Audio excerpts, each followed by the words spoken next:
everyone. Today we have a very special episode. It is an episode discussing what is the hole in the Quranic narrative, and I think we found it. I had someone some time ago who gave me a document. He's a statistician. He did a fantastic statistical analysis of the Quran, cross-referencing it with the Bible, and we discovered there are some serious problems in the standard Islamic narrative, and I think we can definitively mathematically prove it today, and it's going to make sense to all of you. Let me give you a brief introduction, then I'll introduce my amazing guests. But so 96%, right? That is the percentage of named individuals in the Quran who are biblical characters. 96% of the Quran focuses on the Bible. Now, if Muhammad is truly in Mecca and he's preaching to an ignorant pagan audience in the Jahiliyyah who had forgotten monotheism or never learned any monotheism, why is his entire cast of characters taken straight out of the Bible? Now, the text also claims to be a war against Meccan polytheists, yet it fails to name a single contemporary pagan enemy of the Muslims besides Abu Lahab, which is a nickname that means the father of flame. It's not even a name. And about 40% of the time, the speaker isn't talking about Arabs or about Meccans. He's talking about either Jesus or Moses. 40% of the time. Now, you don't reference biblical figures like Korah, and these are obscure biblical figures like Korah or the sleepers of Ephesus, to pagans who don't even know they exist. You don't explain, well, actually, you guys are wrong about this because they don't know who those characters are. So you only do that if your audience is already knowledgeable and fully steeped in Judeo-Christian theology. And that's what we're going to discuss today. So welcome, Usama. How are you doing? Doing great, doing wonderful. Greetings to you and our wonderful audience in the name of our Lord and our Savior, Jesus Christ. And good to see brother JC as well. Yeah. Likewise. Thank you very much for the invite. This is going to be a very good episode. It goes very well with everything else that we've been discussing with Callum, with Odon, and with everybody else to show that the narrative is false and giving a bit more of an indication of what was going on when it was written. So looking forward to this one, Lloyd. All right. Yeah. So this is going to be very much in line with all the work we've been doing with Odon, as he says. Usama, what I've said to you, I saw you nodding your head. Any thoughts on what I said before I jump into the document? It is an amazing thing. Talking about the prophethood of Muhammad and the prophecy of Muhammad, the Quran, it's a joke. It's a comedy. There's so much we can be said about that. We can go for a good 10 shows, but we're gonna do our best to finish it today in the next 6.5 hours, I believe, or 7 hours the most.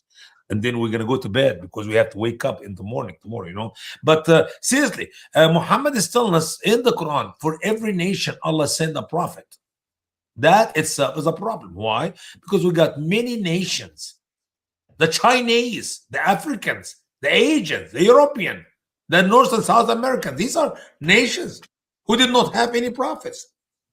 Add to that, we know that in the Quran, Allah declared in a couple of verses, Quran chapter 29 and Quran chapter 45, that only the children of Israel, we assigned, past tense, we gave, past tense, to the children of Israel the prophethood and the book.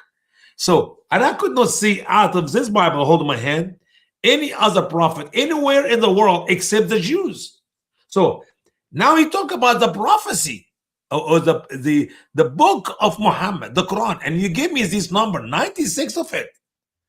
Yep. Have anything to do by this, what we talk about in the Bible. So it's a problem. But Muslims see, here's the problem.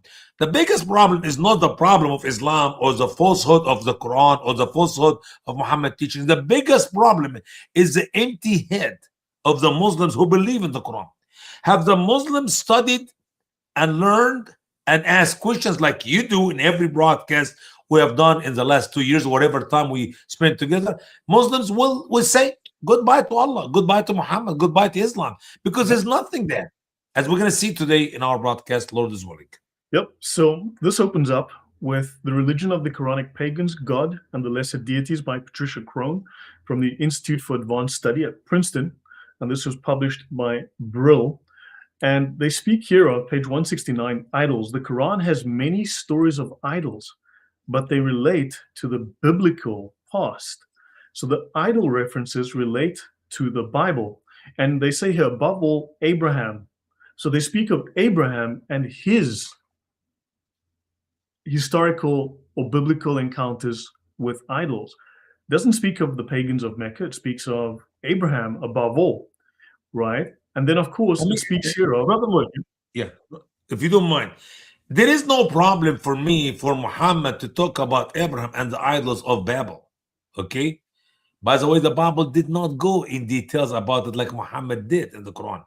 But the problem is he is not talking about any of the idols of his days, the idols of his people. If he is the prophet who was sent by Allah to the Arab nations, and we got all these hundreds of idols, as much as you talk about Abraham, that's fine. That was yesterday. How about today?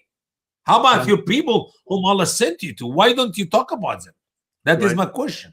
Well, let's finish this. This is the introduction, and then we can discuss further. So now she says here, the only reference to contemporary idols in a surah classified as Meccan comes in connection with the institution of pilgrimage.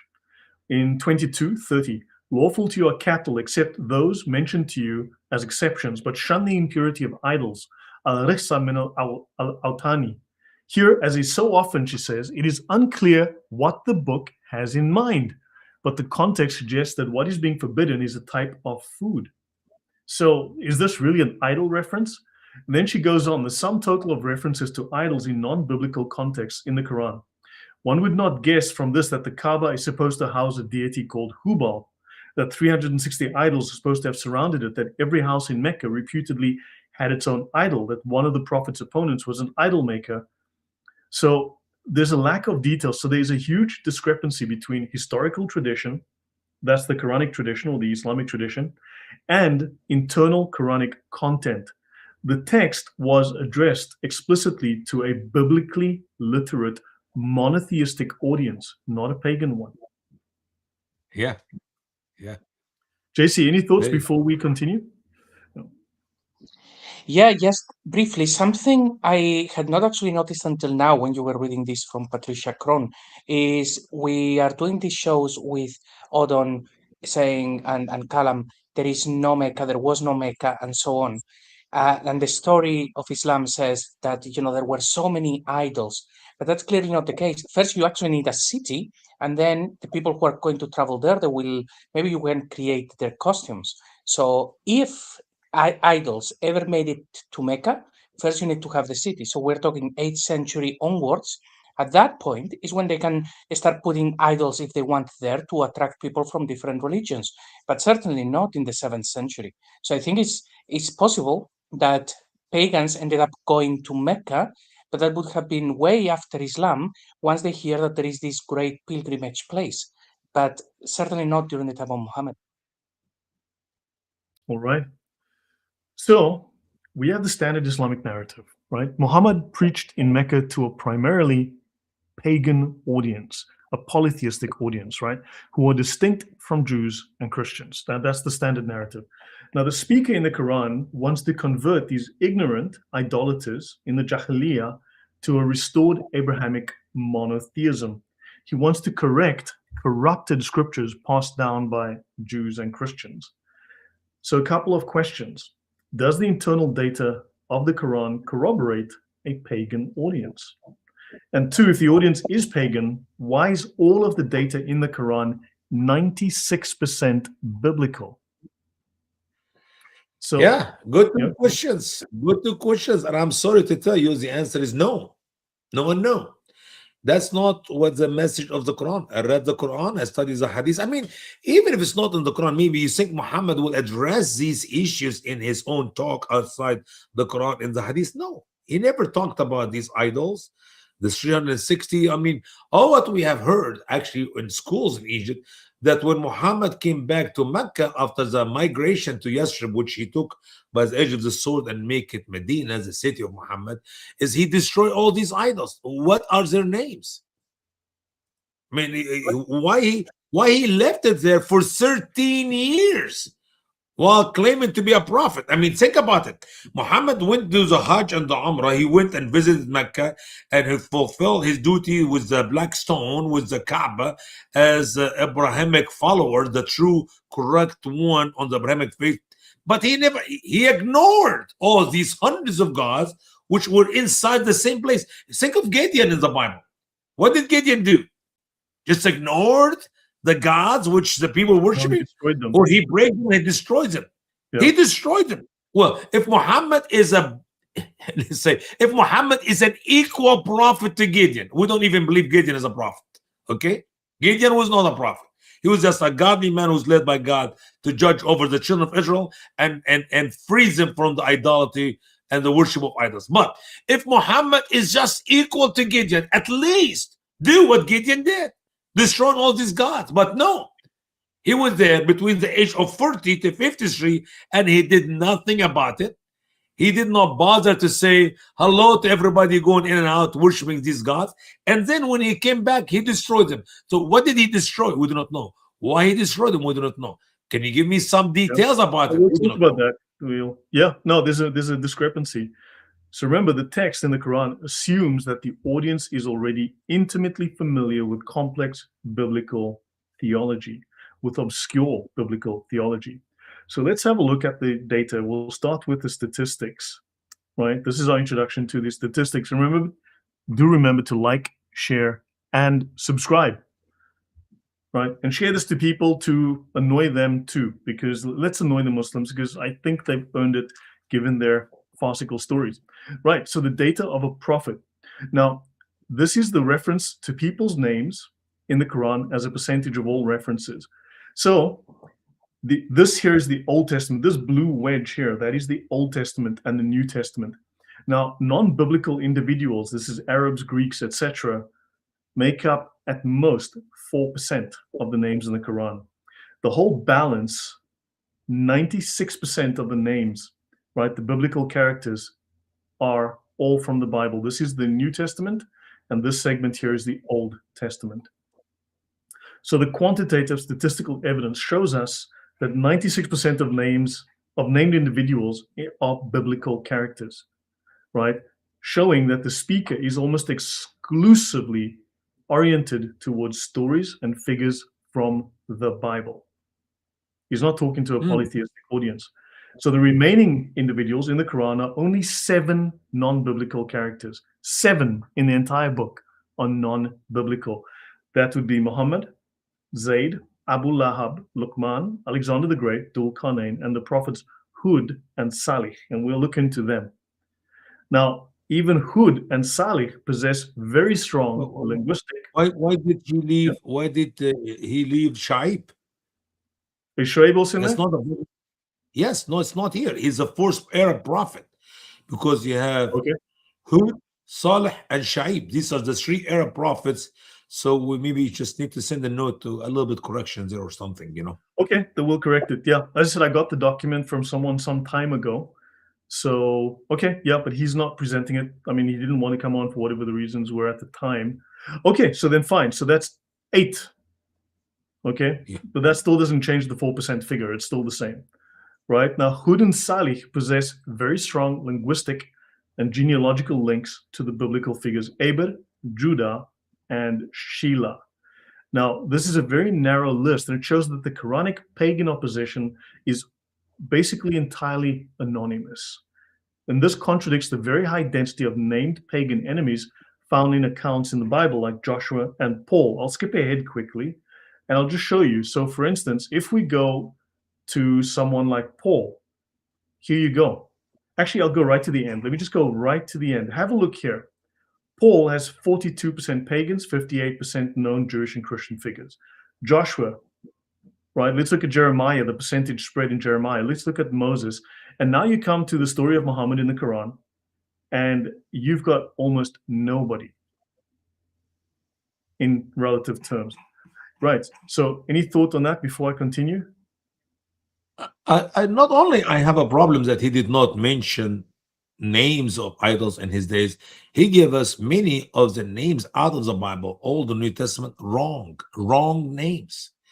What is so much about the ignorance of Allah and Jibreel, not Muhammad?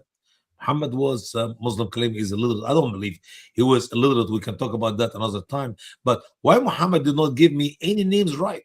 I mean, literally, he could not give me the Jesus name right or John the Baptist. He put him Yahya instead of Yohanna. It's a wrong name.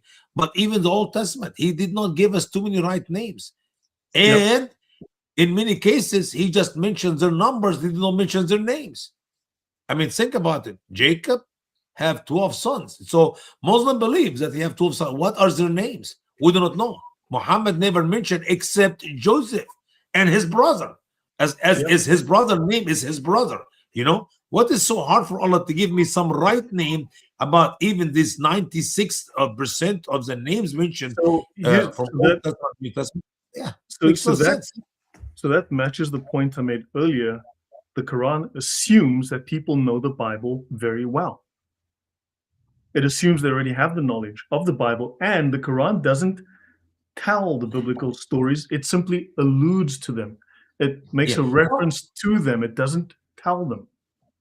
So it not only he assumed they will know it, he's afraid to give us details that he will be caught making errors, as much as all that which is written from the Old Testament, New Testament is simply a chain of errors. Imagine if he gave us more details. The Quran, it is the only book, Lloyd, I have ever read in my life. And I read hundreds, if not thousands of books. It is the book without any details. Right. And even though without details, there's plenty of errors. God help us. Go ahead, bro. No, so the Quran assumes knowledge, right? I have it in my notes here. The Quran assumes knowledge, right? Now, especially Gabriel Said Reynolds worked on this. The Quran assumes biblical knowledge, right? For instance, in the golden calf incident, Quran 20, verses 83, right? The text jumps straight to the confrontation between Moses and Aaron, but it omits the entire setup. So it jumps over a huge amount of detail and goes straight to other aspects of the story without explaining anything. Anything you want to add, JC, before we go on? Yeah, a couple of things that, yeah, you're absolutely right. If a book was addressed to the Chinese, you would expect that book to be absolutely packed with Chinese names and things with their costumes and stuff. So if the Quran is meant to be with, for the pagans, you would find references everywhere, and they are not there. And in terms of names and people having the knowledge of the Judeo-Christian traditions, even Abraham, you would expect to have Abraham mentioned as Abram, and then the name changing, or Jacob, the same. But no, those things are just put there, like in the case of Abraham, and that's that. It's like, but that means that people actually knew that the name had changed. So it seems to assume the knowledge quite strongly. Yeah, he gave us 3 different names for Abraham, wrong names. And as he talked about him as a little young man, Fata is young man, I guess early teenager, he always gave him the name Abraham, but not the name Abram. That's a big problem. Yeah. So if we look at the people in the Quran, right, let's look at references to people's names, the proper nouns in the Quran as a percentage of all references. Muhammad, if he were a figure, is referenced less than 1% of the time, but he's the main character, supposedly, the main character. Jesus is referenced 21% of the time. In fact, we can probably find more than that if we look, right? Moses is 18% and everyone else is 61%. Now, we can redo these numbers and come up with different figures, but Muhammad is still going to be almost non-existent in his own supposed book. Jesus is the main character. I kind of disagree with that comment that Muhammad is only mentioned 4 times in the Quran, and then one time by the name Ahmad, but because there's plenty of Y-O-U, and when you read Scott's interpretation, Allah here was speaking to Muhammad, or you here is go back to Muhammad. So it is obviously more than 1%, but of course, much less than Moses. We're talking about proper nouns. This is a reference to proper nouns. Proper nouns, yeah. Says here proper nouns. And if you look at references to Jesus, Jesus crops up 180, 190, maybe more times. It's still more than Muhammad. And if you look at Moses, it comes up about 150 to 160 times. Still more than Muhammad. So even if you look at oblique references or indirect references, Jesus and Moses are still more than Muhammad. So why is Jesus the main character in this book about Muhammad and Allah, which is really interesting? So Muhammad, so 40% of the time, the speaker is talking about Jesus and Moses by name, right? Muhammad is a negligible statistical outlier compared to established biblical figures. So logically, this profile, this forensic profile, contradicts the narrative of a prophet primarily engaging a pagan audience, as his overwhelming focus is on the Judeo-Christian canon. So we've got a target audience already well-versed in biblical history. Yeah. So, if I may as well, with Muhammad, yes, because we're looking at proper names, what a coincidence that in the 4 places where it appears, they don't say when Muhammad ibn Abdallah, or it says when Muhammad of Mecca. No, it just puts Muhammad. It's like, okay.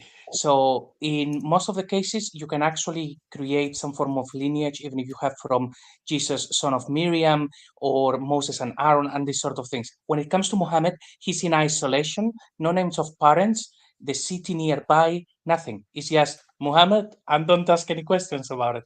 Super cool. Yeah. And if you want to change it to from Muhammad to Muhammad, obviously now the praised one, we're not talking about a human period. So we're talking about Christ, Jesus, who is the praised one. So now you can make it, instead of 21%, you can add this 1%, make it 22%. Yeah, just give me a second. Yeah. Are you? I want to hear at least JC agreement or disagreement with me. Yeah, the 4 verses that mention Muhammad, they are talking about Jesus. How the word got in there, that's a different question, and we can explore. Maybe we can have a talk about it at one point. But certainly, when you read those 4 verses in context and what is going on before and after, they're not describing the Muhammad of the standard Islamic narrative. So in that case, it will be 22% Jesus, 18% Moses, 61 everyone else. Yeah, sounds about right. Yeah, so Jesus comes up as obviously Isa in the Quran. Now, he's consistently titled Al-Masih, the Messiah, and Kalimatullah, right, Word of God, which are high-order Christological terms that would be incomprehensible to a pagan audience. But they are central to the 7th century debates. In fact, that from the 4th century onwards with the Melkites, the Jacobites, the Nestorians, right? These are debates that went on from the 3rd, 4th, 5th, 6th, and 7th centuries, right? And then Moses was renamed to Musa. Now he's framed as the primary lawgiver and the archetype for the Quranic speaker's own journey. So the text is preoccupied with his confrontation with Pharaoh, which is 18% of Moses' story in the Quran. 18% of the time, the Quran talks about Moses' time with the Pharaoh. And so it assumes that the audience already accepts the Torah's authority. Yeah, but once again, I would say even what Muhammad wrote in the Quran about Moses and Pharaoh and Moses is not accurate. This information is not accurate. I'm not saying it's accurate. At no point am I saying the Quran is 100% a historically reliable book. We know this. I mean, we're not going over old ground. We know that's not true. We're looking at the statistics from this perspective. Just numbers of words and names. Yeah, I get it. I mean, there's a guy going, yeah, but doesn't Jesus mean camel semen? Or sorry, Isa mean camel semen? Look, do me a favor. Let's stick to the topic. If you have the evidence, present it. I did ask you to please present the evidence. Okay, give me the evidence. Be specific. Tell me exactly where to find that word means exactly what you say. Do be so kind as to provide us with specific, detailed, explicit citations. I know you talked about that in the past, Lloyd. I want to go ahead and look for it on my dictionary here to see if that's true at all. So the Quran functions as a polemical correction of existing monotheistic doctrine. So in other words, it is challenging Jewish and Christian doctrine with its own interpretation It is not an introduction of a new faith to a polytheistic vacuum. It is trying to argue for its perspective within this whole debate between Jews and Christians. And obviously, we're looking at the heretical take on all of this. Okay, so let's look at a word cloud. Muhammad obviously loves Jesus very much, right? So this is a word cloud representation of named individuals in the Quran, right, by proper names and titles. So this is driven by how frequently the individual is mentioned as a percentage of all named individuals. And the number one name in this book is Jesus. Then you have Moses, you have Lot, you have Noah, right? You've got Pharaoh, who comes up a heck of a lot, Abraham, Aaron, and then down here, you've got Korah, you've got Talut, whoever that is, Alexander the Great, Jacob, Job. Does anyone see Muhammad? There he is. Muhammad's up here. This tiny little reference over here. Any thoughts, guys? Yeah, The you need pictures the speak for magnifying themselves. glass. It took me a while to find him. When you actually sent this, I was like, oh, I think Lloyd has forgotten to add Mohammed. It's really there in a little corner. Yeah, that's true. Yeah. So now, okay, so what we've got is, again, Jesus, Moses, Joseph, Adam, Noah, all of these biblical characters. Hud, obviously, we're looking at Jews. We'll look at that. And then you've got Isaac, Pharaoh, and others. These are all biblical characters. It is simply talking about the Bible. So this is New Testament individuals. And notice the majority of the time, it is talking about Old Testament individuals. And then this is other. These are Greek, Arab, or non-Jewish, right? The Greek, Arab, and non-Jewish characters are Muhammad, Hud, Abu Lahab, Salih, Zayd, Talut, Alexander the Great, and Luqman. And of course, Ahmed, whatever, yeah. So that's not many people. That's very few, right? So the top 15 names are all from the Bible, right? You have supposedly Jesus, Moses, Pharaoh, Abraham, Noah, Lot, Joseph, Adam, Hud, which sounds a lot like Yahud, the Arabic word for Jew. So this is a reference to the Jews. And based on Hud's story, he can easily be the biblical Judah or Eber, the father of the Hebrews. Then you have Aaron, Isaac, Solomon, Jacob, Ishmael, and Jethro. So here's the question: why are there almost no pagans or polytheists mentioned? They barely appear. Why is the author of the Quran obsessed with Jesus, and the Quran really reads like it wants to be the Bible? So your thoughts, guys? Even in the life of the Muslims in the West, they always talk about Jesus. They're trying to blend in with the Western people, but say we believe in Jesus, we believe in Moses. Yeah, I never heard them even talk about the rest of these names you're talking about here, except they are using this as a trick. We believe in Jesus, we believe in Moses. You need to believe in Muhammad too. And obviously, I think that's the same technique was done by the early so-called Muslims who would like to talk about Jesus and Moses because they know these are true people, true prophets, true existence. And if we can just exist in the middle of the Jews and the Christian and we add our Muhammad, why not? Maybe they will become Muslims. Exactly. Always says, I would argue it's disputing with multiple different groups with different deviation on things. That is why it's repeating everything in slightly different variations. And then he mentions Arabia Heresium Ferax, which is Arabia, the bearer of heresies, because that part of the world was the bearer of heresies. When the pagans were all kicked out of Rome, they all ended up in places like Arabia. Yeah, but you would think that if it's talking to pagans and dealing with pagans and interacting with pagans, you'd see more pagan names, but the pagans don't, they barely feature in here. And even some of these names like Salih, as we'll see, these are just repurposed Jewish terms or Syriac terms. These aren't actually pagans. It's just renamed Jewish prophets. And if I may, for any Muslims who are thinking, or they're going to argue, no, that's because there are pagans, so they need to teach them about the Abrahamic faith. Well, that doesn't make any sense. You cannot just go to a new land and say, well, let me just tell you about what I believe. What the very first step is to say, what you believe is false. Your God is false. These things that you're doing are wrong.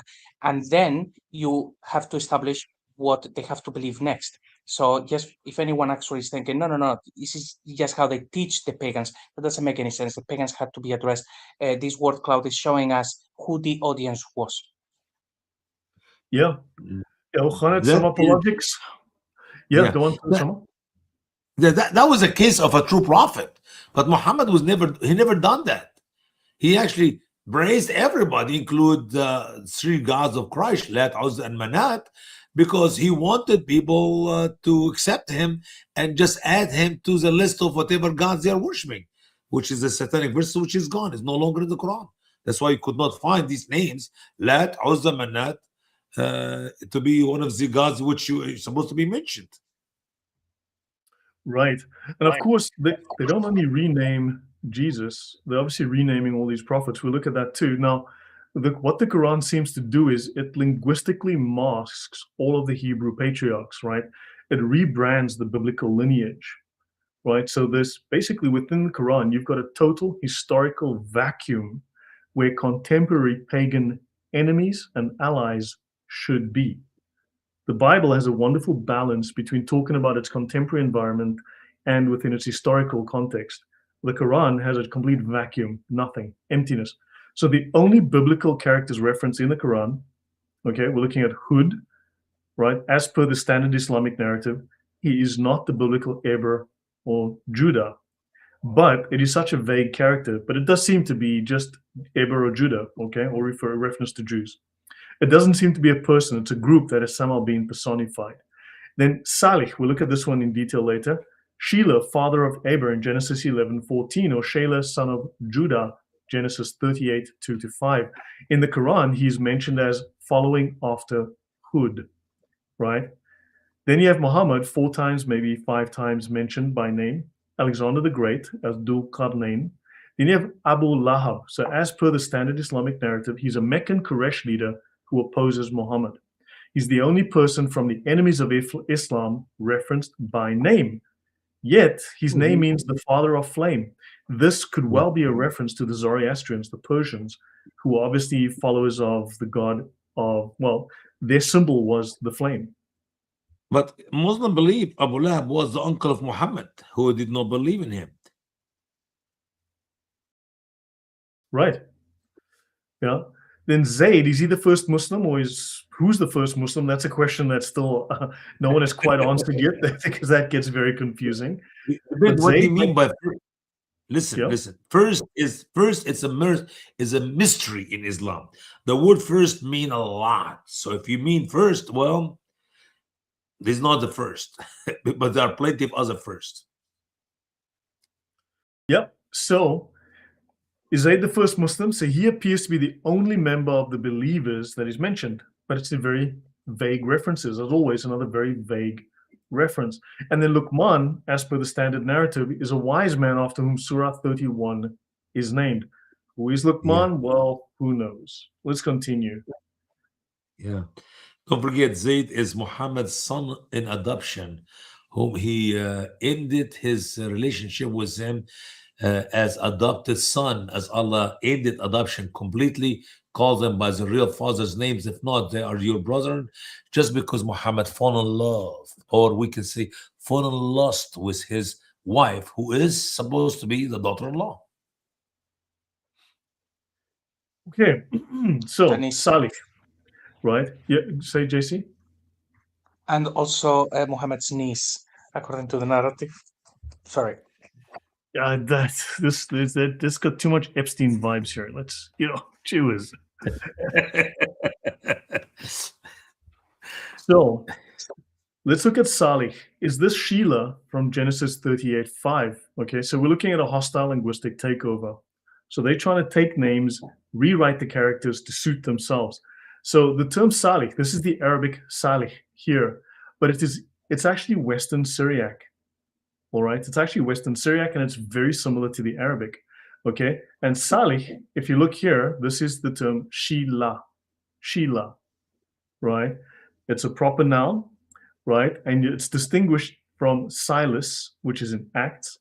And in Genesis 38:5, you have Sheila as a proper noun, right? So the name's origin is Eastern Christian. It's Judeo-Christian, right? It is not from Meccan paganism.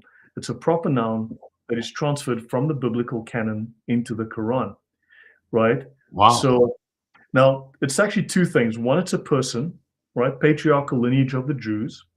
And two, it's a toponym or a place name that is within the Northern Levant. We're looking at Syria, basically. So north of Arabia, right? So Sheila is the son of Arpachshad in Genesis 11:14. His descendants inhabited the upper Mesopotamia, northern Syria region, right? Now, a couple of points to make before I get to the text on the left. For instance, the Quran says that these people, these pagans, were hewing houses out of the mountains. Now we know, for instance, I've spent a couple of days in Petra. There, they hewed houses out of the mountains. Or you can go to various other places where they made houses in the mountains out of caves. There are no such mountains in Mecca.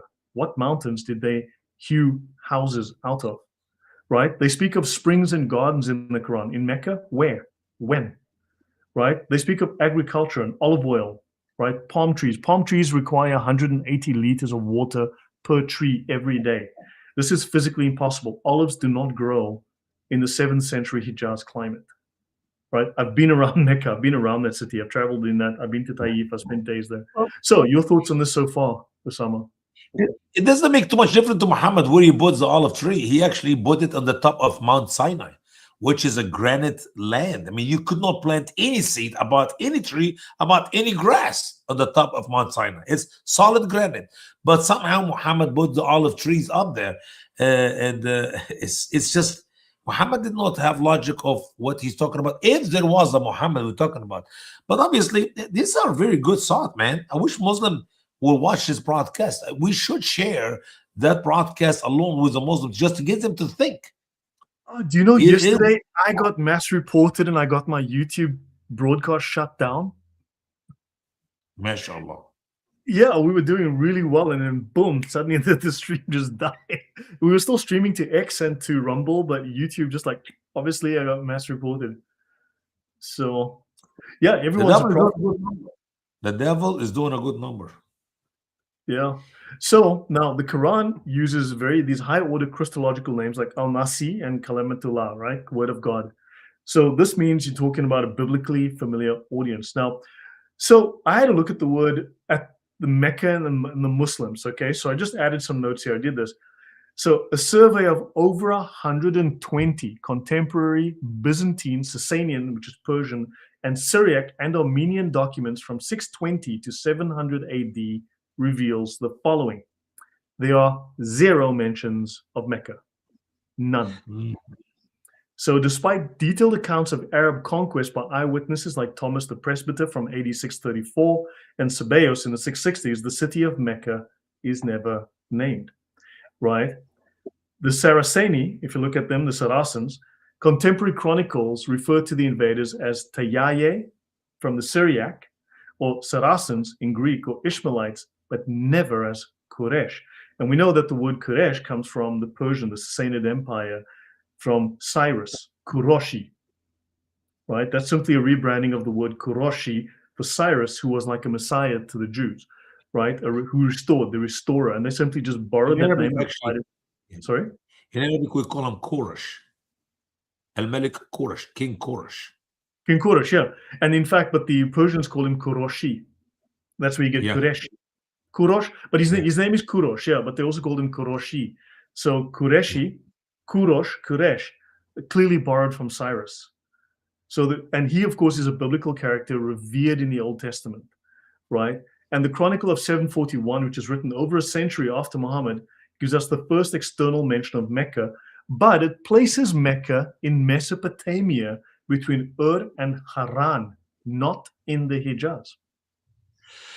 Boy, oh boy, I think the more we dig into that, the more we know that new studies about not found in Mecca exist and such. I mean, you're talking about, brother, look at the dates.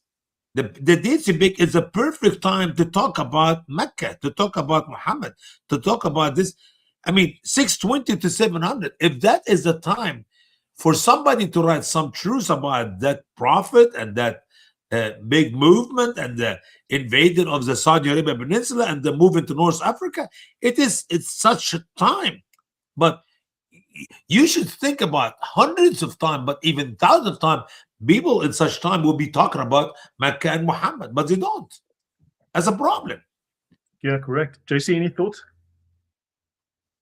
Yeah, that one of the problems that we have is we keep reading the narrative into every single source. So something that J. Smith says about the sources, he's absolutely right, is the early sources that mention Muhammad, the guy that starts the whole thing, those sources are in different places. They're saying that it is in Iraq and so on. But the way that we normally function is, okay, so here it mentions Muhammad, so the narrative is true. Oh, it says in Iraq. Oh, well, they got the detail wrong. And if it happens once in a historical account, that's fine. People make mistakes, but it happens with every single source. And there is a lot more that is not mentioned, including the term Islam, the term Muslim. They appear first in the Quran, obviously Makkah, and also even the word Quran is not actually attested in any of these sources. There are people who talk about a book of the Arabs, but the word Quran is not actually being written down as that's the name of the book. So there is a lot more to all of this story. Right. Yeah, for sure. Everything making sense so far, Osama? I mean, everything making logical sense to you so far? Absolutely. We're floating good in the subject. I'm just excited about the next slide. So there's only a couple of slides on Salih. Okay. So the Quran seems to be a synthesis of pre-existing data, right? It's taking pre-existing biblical data from what seems to be heretical sources and it's making its own spin on it, right? Arabic Salih, right? Now, the word Salih has multiple meanings. We said it's a place noun, it's a name of a person, but it also functions as a verb, right? So it means to peel, to come off, to flake off, to come in layers and strips, to peel, to shed your skin, right? To strip, to undress, to take off one's clothes, to lay bare, to pour, to move with continuous flow, to flow in a continuous stream, right? Also, see, to flay, to peel the skin of a corpse, of a carcass, to scalp, to remove the scalp, right? And also it means here to post, to send, to dispatch, to mail, to emit, to transmit. Man, none of this fit the understanding in the Arabic language for the word salih, which means a doer of good. Somebody salih means good. When a man went to jail, say, أيها المعلم الصالح, you good teacher. That's the word salih, good. Muallim salih, good teacher. So if it is an Arabic word, why we could not see our Arabic name? Why we could not see salih, the person who does good? Yeah, but then the person who does good, is that Johnny who lives on 4th Street? Or is that the person who does good, people who do good, general category of doing nice things, you know? Yeah, genuine. No, not a real name for a person. Salih was never mentioned in the Bible from the sense except the person who does good. You have to add a word to it. A good teacher, a good student, a good worker, a good something. That's how you see it. It is. Yeah. So again, it's extremely vague. It's extremely unspecific. So it's repurposing existing data for its own purposes, but to transmit. So Salih, right? Now let's have a look. Let's compare the Quran to the Apostle Paul, to the writings of the Apostle Paul. Now Paul mentions, depending on how you count it, sometimes it's not exact, but Paul references between 80 and 100 people in his writings. Okay, Paul references approximately. Let's split the difference. We say Paul references 90 people. Okay. Yeah. So the data in Paul's writings attest to someone who is truly addressing a mixed Jewish and non-Jewish audience, right? 42% of them are pagan or non-Jewish. And then the rest are Jewish or pre-Mosaic biblical characters. That's 58%, right? So the Quran fails to name even its alleged Meccan enemies. It doesn't name anybody. So you've got a complete vacuum of contemporary names. And this contradicts this verified profile here of a genuine missionary engaged in a missionary movement. Paul names something like 90 to 100 people. The Quran names almost nobody. We've just seen Salih isn't a name. It's more like a general description. It's an adjective describing a noun, right? Yeah, sure. And So you'll and think, it fit perfectly with Paul because listen, he was ministering to the Jewish people, but every time he go to a synagogue or a place where the Jewish people are and they reject him, he turn around and speak to the Gentiles, to the other people in the community. So obviously, you have to see his audience or the people who talk with or minister to are mixed, some Jew and some Gentile. It fit perfect. I guarantee you, if you do the same study with Peter, you find most of them were Jew, except Cornelius, which we read about in Act 10. So you may see 2-3 names of Gentiles, but the rest are going to be Jews because that's where the ministry of Peter, just staying in Jerusalem, was the church there. we can look into that. I sent you the file, Usama. Sorry I sent it to you so late, but you have the file, so if you want to work further on it, I mean, that'll be great. Sure. Anything from you, JC, before we go on? Yeah, in terms of names as well, the Quran is packed with all of those references, like Usama said earlier, like someone's brother, or actually like, and his wife, and the fisherman, and the little boy, instead of actually using names. So obviously there are two possible reasons for that. One is that the guy telling the stories, he doesn't remember, he doesn't want to mess it up. So he's just saying, oh, his wife, or that the audience is very familiar. You don't need to say the name of Adam's wife because everyone will know is Eve. They will say Adam's wife. That's it. You don't have to give them that piece of information because they already have Right. it. No, And exactly. it's amazing. Yeah, it's so amazing. Muhammad never mentioned names. He said one of them tells the others, oh, it's okay. Or they were at the village by the sea. Wow. I did not know that there are villages by the sea. But when he mentioned names, he always made boo-boos. I mean, literally, look at the names of which Muhammad mentioned in the Quran. They're filled with errors. Right. So let's look at what Paul talks about. Let's look at the references. Okay, this is the word cloud from Paul's writings. What's the number one name in Paul's writings? Jesus. Jesus. Yeah. Paul's spreading the gospel of Jesus, and he mentions Jesus a lot. So why does the Quran have Jesus as the number one name? Because Muhammad didn't have any other name to talk about, I guess. He listen, he got more information about Jesus from the Christians and the Arabs who live with. That's why he kind of gave him extra boost there. Yeah. And also look how many names that we have here. Paul mentions this. I don't know if this is even a complete list of names. Remember, Paul has something like between 80 and 100 names, okay? So you've got Eunice, Ascaeus, Silas, Lucius of Cyrene, Carius, Clement, Aquila, whatever, Isaac, Crispus, Gaius, Cornelius, Adam, Priscilla, Moses, Lois, Syntyche, Hymenaeus, Alexander the Ephesian, Epaphroditus, Mary of Rome, Peter, Jason, Abraham, Euodia, Tryphosa, Erastus. Already we've got more names that we've got here in the Quran. It's crazy. Yeah. Right? If you just look at the number of pagan and non-Jewish characters, the Quran has 7. Paul has just in this short list, you've got far more than 7. Yeah. Right? So there are multiple references to pagans and non-Jews. So for instance, non-Jewish political figures, Aretas IV, king of the Nabateans, okay, whose governor Paul has to strategically avoid to escape Damascus, right? Erastus, the city treasurer in Corinth. Pudens, the son of a Roman senator. Then you have Philetus, Hymenaeus, Alexander the coppersmith, Paul says, who did me great harm. Friends and converts like Timothy, Epaphroditus, lover of Aphrodite, Apollos, Titus, Luke. So Paul is really going through Greco-Roman cities. He's telling people about Jesus. He's encountering opposition. He's naming those people, many of whom we can discover historically, and then he wins converts. So it's not just about putting a bunch of names in his letters to make his letters a little bit bigger. These characters belong to specific places, belong to specific things happen in his life. If they are helping him or harming him. I mean, literally, he got both sides of the story there, and you can read the letter and figure out, wow, it's not made up story. There's not a guy claimed to be, his name is Paul, somewhere in some other country, and he made up a story about something happened somewhere else without details. As was a guy in the other part of the city, and then he came to the place where the thing was happening. Are you saying? So, yeah. Exactly. When you read the Quran, it's the opposite. It's literally, he's talking about somebody we don't know who is he, and no details, and one of them, and the one in the middle, and the one on the right side, and that was it. And you have no idea what they're talking about. Yeah, exactly. Any thoughts, JC, before I go on?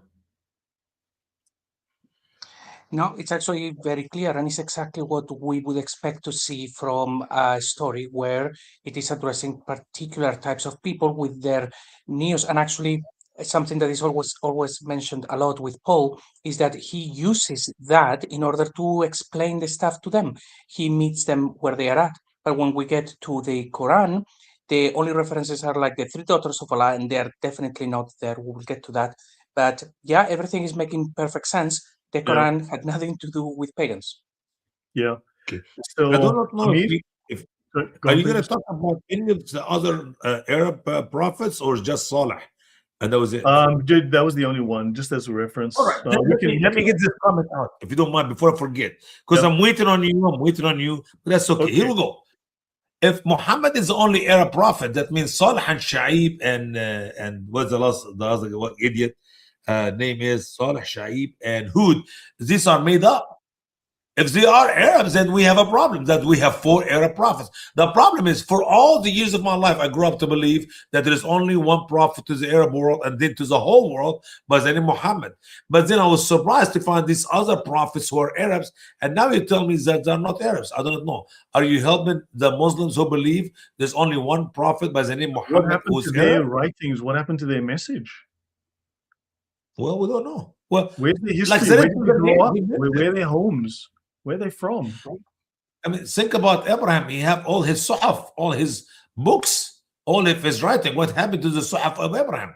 How about the biggest one? 95% of the books are written by Enoch, and we don't have them. Yep. That's the problem. Yeah, exactly. So there's a very butthurt Muslim who came on, Mr. Amir 98,000. Duck, you've embarrassed yourself on all your debates. LOL. You know what? These guys obviously can't deal with the fact, so they've got to try to deflect, to change the topic. This is a sign of obvious weakness. Yeah, right? I love it. Yeah. Yeah, Brother Lloyd, if you don't mind, I love it when you do a debate for 2 hours and you go watch it both by the Muslims. It's only 32 minutes. So what happened to the other 1 hour and 28 minutes? They're not there. And that's how I embarrass myself. It's called editing, you nutcase. It's called editing. Yep. And No, obviously, I mean, it's like, how can or you watch 3 minutes? You watch 3 minutes out of 2.5 hour debate, and I really embarrassed myself. I don't know how. I can embarrass anybody about any debate. Give me the best 2 people who debate each other, and one of them smokes the other, and I'll make the winner very bad. Just I'll cut you a few minutes out of his speech. Exactly. Ower says, in modern research seems to show that the names are distributed correctly, so we can generally take it they came from a person who went through those places during that time. And the names are correct, whereas the Quran butchers the names. It gets them wrong. Yeah. And once again, yes, for that woman, go ahead, Brother GC. Yeah, and this is actually just names, but this comment is as well quite important. We have places when you read the Acts of the Apostles, you know in which city they are, where they are going, and so on. But when you go to the Quran, it's like, where are they? Mecca appears only once, so it's probably a mistranslation. Then it keeps talking about the city. But there are no places. You should have more information in there. Yeah. Quickly, I'll just continue to my thought with that gentleman who said I embarrass myself when I do debate. They caught one of my teaching where a friend of mine asked me to spell, to pronounce the name of a specific imam. And I told him, I do not know how to spell his name because he is from Pakistan, and Pakistani do not speak Arabic. Oh, my world. The Muslim world took it like bad to the point that there is an idiot American by the name Dr. James White, who made a video just to make fun of me by saying, you some doctor does not know the name Qadi, which is an Arabic word. It did that. Said, huh? James White did that? Oh, yeah. Oh, he hate my guts. He helped Yasser Qadi to take over Texas. That's how stupid he is. I just responded to him again last week. I said, here is your man you brag about, you love so much, you do not know jack about how much damage you and people like you do in the West. And he said, I could not spell the name Qadi. Qaf, Alif, Dad, yeah. I said, no, his name is written in Spanish, in Pakistani language. And I do not know how he pronounced it. It has the letter H in it. How can you pronounce a word in a foreign language, Urdu, or the Pakistani language, however he wrote it and however he said? So you cannot even pronounce my name right. Is it Usama or Osama or Asama? Is it Dakdok or Dapidak or Dakdok? You know, anyway. Yeah, yeah. So No, James White. That's what people do, yeah, Brother Lloyd. They go to some segment, a minute or two, and somebody is making fun of me because I do not know how to spell a name or pronounce a name in a foreign language. Oh, look, he is unqualified to talk about Islam. Something. Yeah. No, let's move on. What we're talking about here. I mean, this gentleman, can you tell us what we have done wrong so far in the last 55 minutes? He won't and he can't. Okay, he's not going to. You know they don't. These are just drive-by comments because they can't. So let's look at the book of Joshua. Okay, so let's look at the book of Joshua. Muhammad conquers the polytheists of Mecca, so we are told. Joshua conquers the polytheists of Canaan. Isn't that an odd parallel? Let's have a look. Joshua knows who his enemies are. Muhammad seems not to. Let's look at reference to people's names in the book of Joshua as a percentage of all references. 31% of the people in the book of Joshua are pagan or non-Jewish. 69% are Jewish or pre-Mosaic biblical characters. So 31% of the named individuals in Joshua are Canaanites. A third. Joshua travels throughout Canaan. He's driving out the pagan inhabitants of the land. Now you've got a genuine military mission into enemy territory. So this results in a very high contemporary name density. Specifically, he names the pagan kings and the cities he encounters in the landscape, right? The Quran's failure to name a single Meccan pagan enemy leaves us with a statistical vacuum, a complete lack of data. And the mismatch proves that the Meccan war is a literary fabrication. Unlike Joshua, who identifies his enemies, right? The Quranic authors are writing a very sterile sectarian polemic detached from actual history that they are supposedly claiming to record with zero verifiable facts and details. Yes. Which makes me believe that whoever wrote the Quran was written somewhere else, far from Mecca and Medina. Yep. Actually, Calvinism was called Calvino-Turkism, or basically Calvino-Islamic religion. It was well known at that because everyone saw the similarities between Allah and the Calvinist idea of God. And also, John Calvin was a lawyer. He didn't get a theological degree. John Calvin got a law degree, just so you know. It's a religion founded by a lawyer. So yeah. No, exactly. We haven't heard a single credible, clear-cut argument to prove Muhammad exists. They cannot even prove that Mecca existed. They'll claim, oh, the Qibla was changed in 624 to point towards Mecca from Jerusalem. Why was it pointing to Jerusalem in the first place? And then two, can you prove that Mecca existed in 624? Good luck with that. Towards Mecca from Jerusalem. I'm hearing myself there. Someone's coming through with my audio. Yeah. JC, any thoughts from you?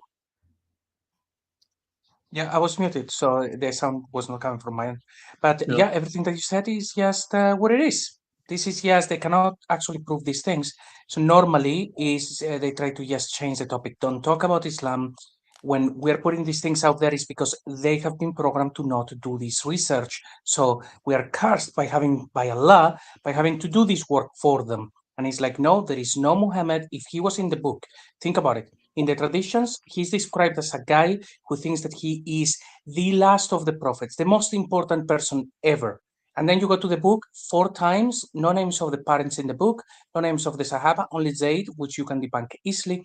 And the whole thing makes no sense. It's like, well, he just didn't exist. The guy giving this book to the world was not a guy called Muhammad. Can you prove otherwise? And he's like, no, you guys don't speak Arabic, you don't know what it is, and all of that. And it's like, nonsense. Just go to your imam who will just tell you the narrative. But we're doing something different here. Yeah. I mean, why is the Quran 96% talking about Bible characters? It doesn't reference its own environment. Why is it speaking Can you? about Alexander the Great? Yeah, go on. Yeah, yeah. What I'm gonna say is, have you ever thought how big is the actual size of the Quran? I mean, this If guy just you take, mentioned did it's he very talk about tiny. it? It's tiny. Yeah, yeah. If you take all the repeated stories out of the Quran, which is gonna save Oh, Muhammad it's nothing. a Yep. big problem of the contradiction, it will be a small booklet, literally a small booklet. Any person who have some access to ink and paper can write the Quran in a few days, not in 23 years, in few days. Right now, if Muhammad would spend every day to write one verse, not two, not three, one verse, he can rewrite the entire Quran in less than 20 years. One verse a day. Imagine taking the repeated story out. You can write the Quran in a couple, 3 years. There's no point in a slow writings. If you're an Yep. author like myself, I wrote a book 700 pages in 6 months. I can write the Quran in 7 days, the whole entire every single Quran in a week. Right. Now, Joshua references Sihon, king of the Amorites, Og, the king of Bashan, the chiefs of Sihon and Midian, like Evi, Rechem, Zur, Hur, and Reba, the sons or descendants of Anak, Arba, the greatest of the Anakim, Sheshai, Ahiman, Talmai, Asa. So Joshua is fighting Canaanite polytheist kings. Now, the Bible has been used and is still being used to find, to identify archaeological digs, right? To identify things that are found or to locate or to know where to dig, right? So the Bible says, look, go dig here. People use that as a way to find where to dig or to identify things they find. It's used for archaeology. What has been attributed to the Quran as an archaeological book? Zero, nothing, literally nothing. Many of these towns in the Bible have been found, they've been dug up. We're finding more and more all the time. Let's look at Jeremiah. Okay, foreign nations, polytheist, idol worshipping Babylon. And Jeremiah includes Hebrew poetry and sermons, stylistically in a genre of literature similar to the Quran. Obviously, it's the Hebrew text, not in the English or other translation. Right. So Jeremiah knows about a fight with the polytheists, right? So he mentions 29% pagan, 71% Jewish or pre-Mosaic biblical characters. So Jeremiah names his pagan enemies in Babylon and Egypt. 29% of his world consists of named contemporary non-believers, right? So this is, again, a statistical signature of a real historical mission that shows the Quran is a vacuum. It's completely devoid of actual historical data, usable historical data, right? So the Meccan War is a geographic fraud. It lacks the names of the people it claims to have fought. Whereas Jeremiah, Joshua, all of these books lists the names of their friends and their enemies, right? So this is a failure in the Quran that does not exist in the records of any of the biblical texts. Yeah. And Jeremiah was not talking about these names of people who were hundreds of years before his time. This is the people of his days. Have something to do with his ministry. Have something to do with his people at the time, which makes sense. When Muhammad is talking about people, I don't even know who they were. Yep. Neither do I. I mean, it's vague as heck. I mean, we've done what, 46 episodes on the Quran, and I still have no idea what the heck is going on in that book. You know? When you read the Bible, you know what is going on, you know the places, you know the people. If you want like deeper theological information, like how the prophecies are linked and things like that, then you study in greater detail. But otherwise, you can just read the stories and it tells you the regions and all of that. But when you go to the Quran, and Muslims will do this all the time, is, well, let's have a look at Ibn Kathir. They even realize that the book doesn't have any information unless you read a translation where they have added a lot of extra correcting bits, or you go to Ibn Kathir and Al-Qurtubi and all of those guys. The Quran doesn't have that information. Yeah. Talking about the Bible as a GPS for traveling. Talking about the Bible as a GPS for traveling. We got in the Bible some maps like that. Okay. Give me a second. Here we go. Hold on. Yep. I'm gonna show a little bit more maps up here. Here we go. More maps. Yes, indeed. And believe it or not, these cities, you see the cities here?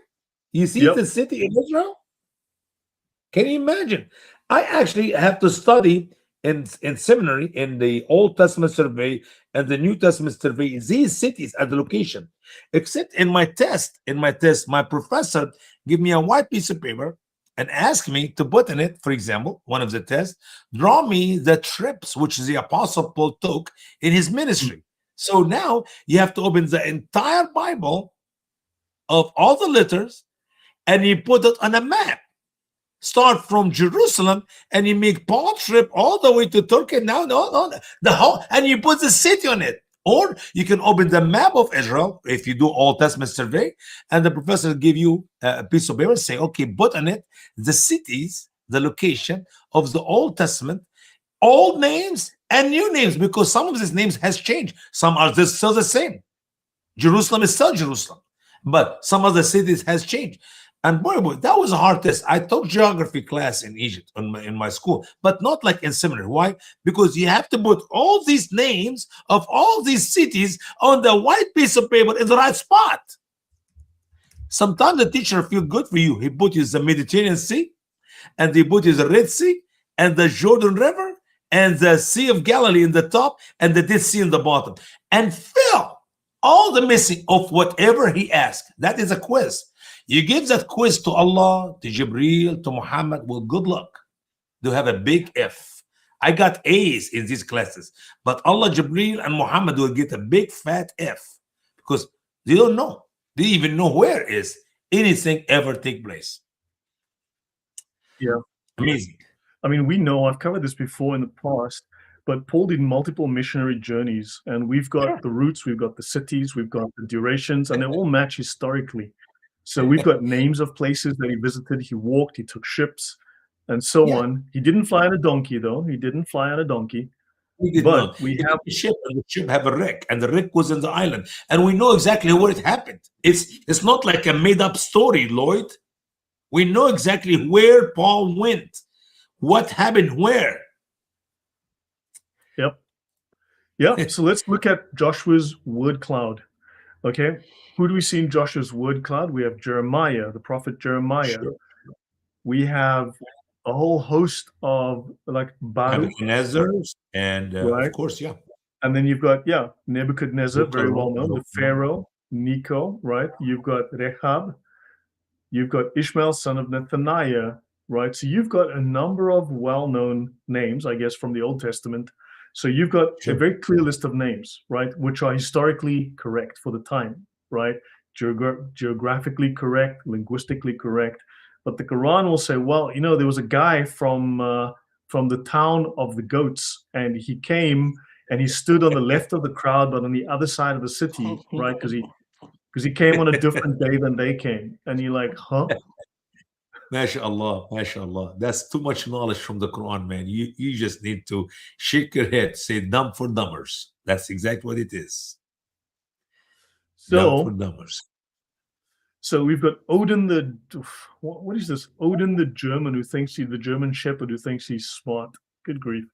Anyway, so let's have a look at another one. One more, prophet unlike Moses. So let's look at the book of Deuteroscopy, right? Deuteronomy. So let's look at, in Deuteroscopy, we've got 28% pagan, 72% Jewish or pre-Mosaic. So the book of Deuteroscopy takes place before Israel enters the land, right? Even here, 28% of named individuals are non-Israelites, right? The real people, real names, So I said, Brother Lloyd, I said real names of real people of real locations. It's not made up. Yep, it's not fiction. So basically, one of these prophets is not like the other. Which Can one? you guess which one is not like the bluebird? The bluebird. Yeah. Hold on. Since these people are just here to waste our time, I'll, say goodbye to the camera, guys. We won't miss you. Oh, yeah. Right? And they cannot handle the truth, brother. They cannot handle the truth. I mean, you can learn that lesson from the frog. What do you call that frog? The character frog in cartoon? Kermit. That's Kermit. Kermit can teach us more about Muhammad than anybody else. Yep.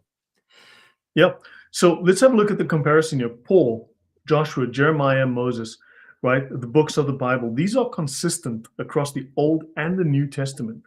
You have a consistent, in the sample that he has here, a consistent percentage, right? Sure. Which is, you can see there's a consistency here. Whereas if you look here in the Quran, there's something wrong with these numbers. He doesn't know any pagans. And then these pagan names are titles, not names, right? And then, so there's already a confusion. These aren't proper nouns. These are broad general terms. Who's the father of flames? Yeah, the bird is the word. Exactly. Sorry.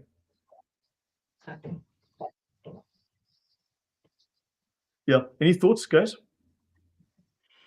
Yeah, it's amazing. You think if Muhammad will be like Moses, like Jeremy, like Joshua, like Paul, like any other character you pick up from the Bible, the 96 will be green and the 4% will be blue, and it will be most of it the pagans who live around him, whom he was sent by Allah to lead them to Islam.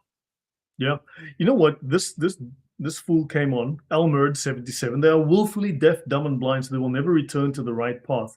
The problem is Allah does say that he will lead whom he wills and he will lead astray whom he wills. So you see, me being astray and not wanting to drink camel piss and shag 9-year-olds is simply for the fact that Allah made that decision for me. I have no power because Allah, in his with his power and control of the world, he basically said, no, Lloyd, I'm not going to lead you down the right path. I'm sending you down a different path. So you see, it's not about me. Allah did it. So blame Allah. Don't blame me, because look, man, choose your freaking theology. Get it straight. Calvinists have the same problem. And it's like, yeah. So, Usama, yeah. And by the way, that verse which given in the Quran, it come from the Bible. But Muhammad twisted to make it sound that ugly teaching. And the Bible says they have eyes that cannot see, they have heart and they cannot understand, they have mind and cannot comprehend. And it's talking about people who choose not to. They refuse to believe. They don't want to see God, even though heaven and earth declare the work of God's hand. And if we look at the nature, it will lead us, as Romans, the apostle wrote to the Romans in his letter, the first 2 chapters.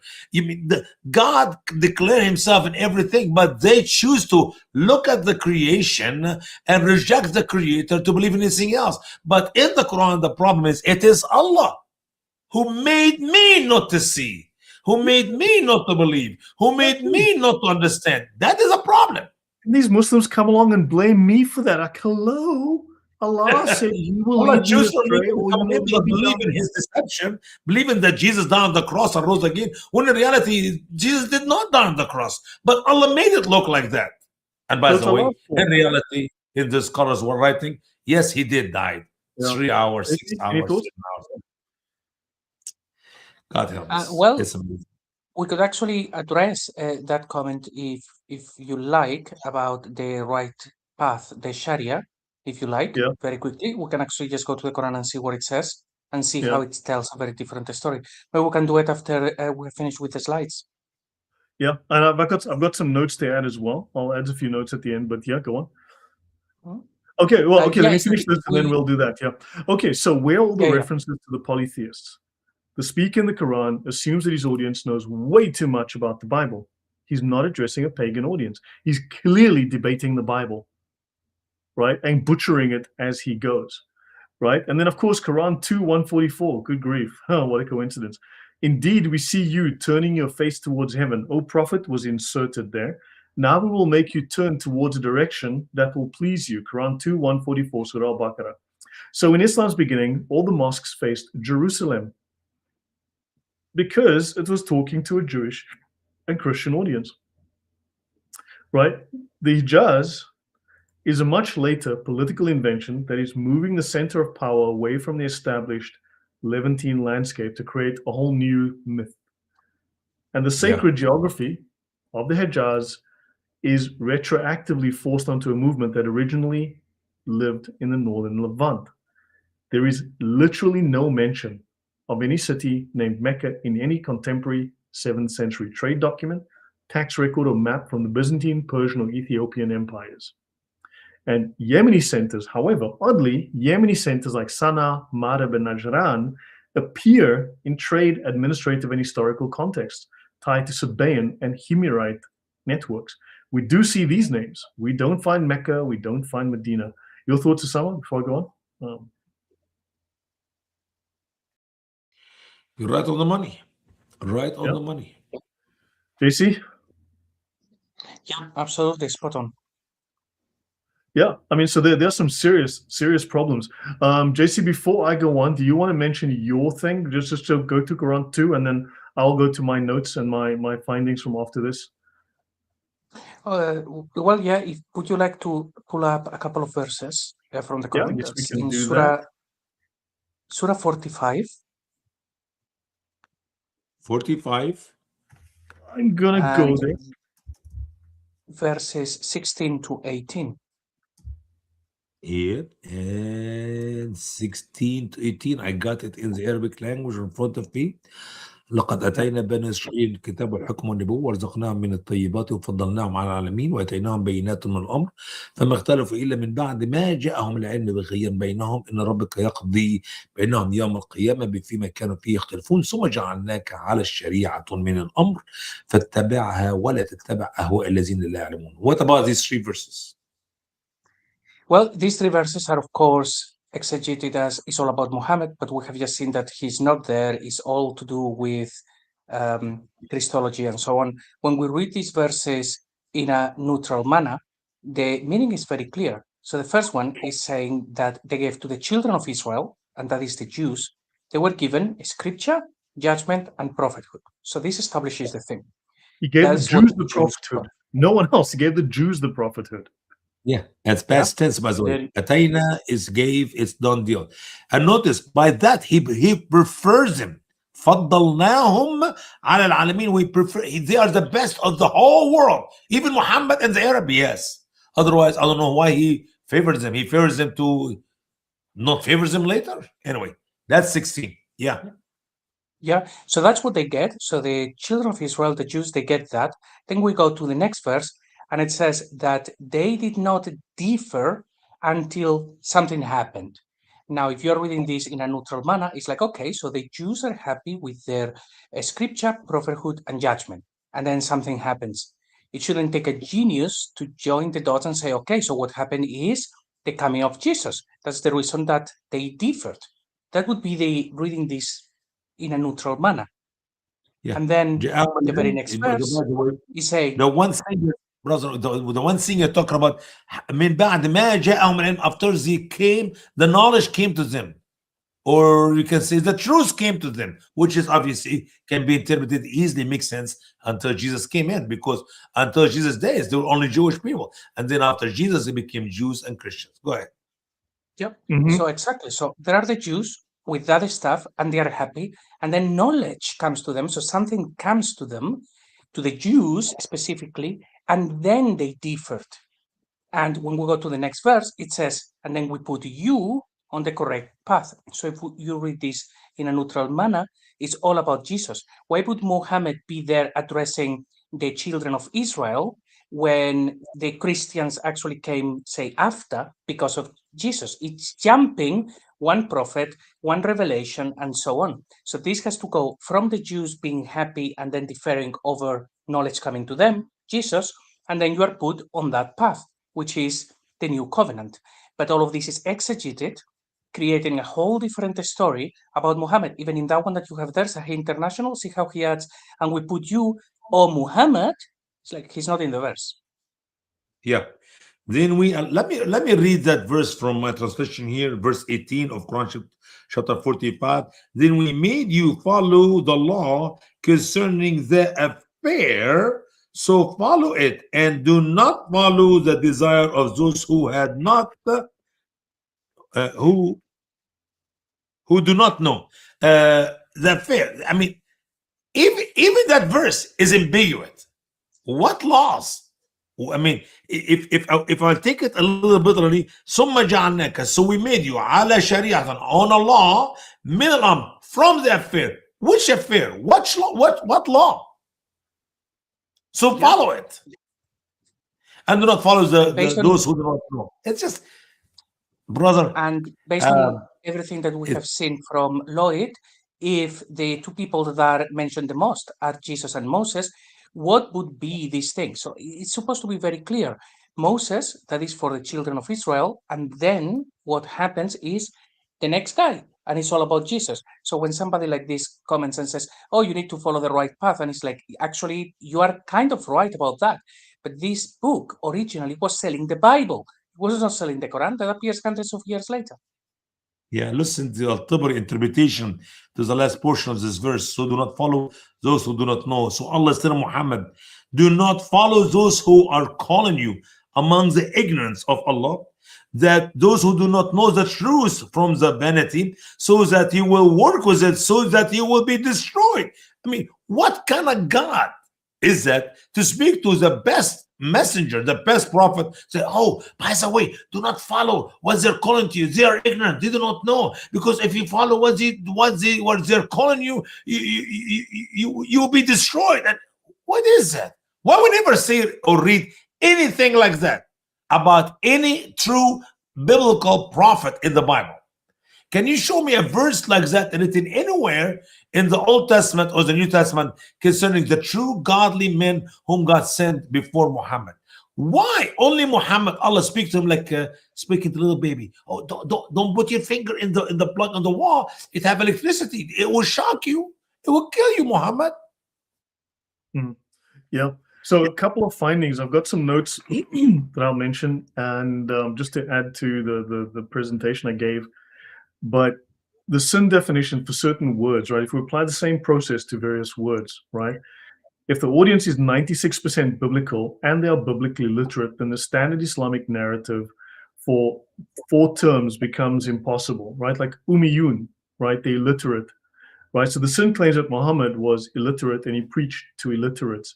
You cannot preach if you're illiterate, but you know the Bible and you're debating the Bible with people who know the Bible. Then how are you teaching to illiterates as an illiterate? You're not. You've read the Bible because you're debating the Bible, right?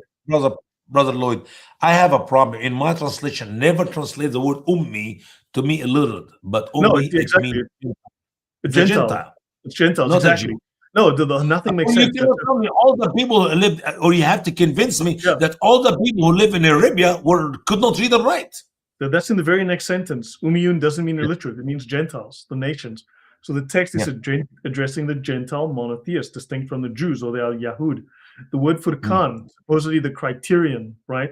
So it's a vague criterion, the Quran being the criterion between right and wrong, but the text is a sectarian homily, right? It's targeting a specific monotheistic group, and this is very technical terminology. So this is actually the Syriac Furqana, right? Salvation or redemption. The text is not offering a criterion, it is offering a path of salvation to Arabs that bypasses the Jewish law. It's talking about Jesus as the salvation, Jesus as the redemption, as we just discussed now in Quran 2, right? Ayah, okay, miraculous verses of the Quran, but the text points to the signs of Moses and Jesus, who make up 40% of the names in the Quran. So these are biblical signs or tokens of authority, the signs that show that Moses is preferred by God and that Jesus is obviously also sent by God, because these miracles are signs of his authenticity, that he has fulfilled the prophecies, right? So clearly there's an issue there. And the word Quran, this is the Quran root, right? It's a verbal recitation revealed to a pagan, 1 verse a day for 23 years. No, the text is obsessed with the written Bible. The Quran is obsessed with the written Bible, right? And the word is from the root Kiryana, which is a lectionary in Syriac. So this was a written liturgical reading used in a church service. It wasn't something improvised in a cave. So the context is sectarian and it is biblical. So the Arabs, they Arabized all of this and they dumbed it down to fit a supposed ignorant pagan's backstory that the same data proves does not exist. Exactly. Absolutely. I love it. I love this info. I love Your thoughts, guys? Should we very briefly prove one of the points that you mentioned there is one that we discussed a little while ago. Let me actually share my screen. And Here we go. So this is the word Furqan, and this is just one of the verses. Of course, there are other verses in the Quran that mention the word, and this is no longer disputed. It means salvation. It means deliverance. It comes from the Syriac. Christoph Luxemburg speaks about it. Gabriel Reynolds speaks about it. It's known. And when we go to the translations, we see that that's the word, and very often the translators will say that they translate it as criterion. Then we have some that says discernment, so basically how you know what is right and wrong. However, Arbery, funnily enough, he actually gives the game away.